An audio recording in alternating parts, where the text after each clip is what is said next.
My family comes from very humble beginnings for first world standards. We used to run out of money before we used to run a month. Bless my mom's heart. She was a single mom making minimum wage, just trying to do the best that she could. Removed myself and my two siblings from a really bad situation because my father struggled with alcoholism, drug addiction.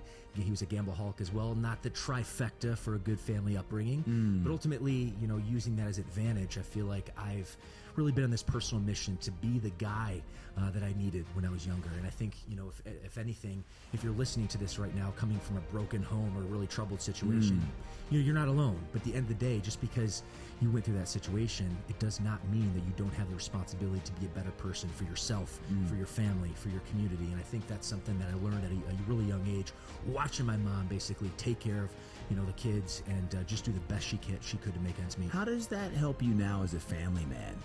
You've been married how long? So 10 years now. 10 years. Oh, yeah. So your upbringing, how does that impact you now as a man? Oh, it's instrumental. And I always say this to Todd, when my mom basically escaped a really bad situation, verbal abuse, from a young age, but ultimately turned violent after a really, bad episode one night where my dad came back in a drunken rage and basically caused chaos. And actually my mom escaped with her life. It was a traumatic situation at first, but I always say it was a blessing disguised as a tragedy.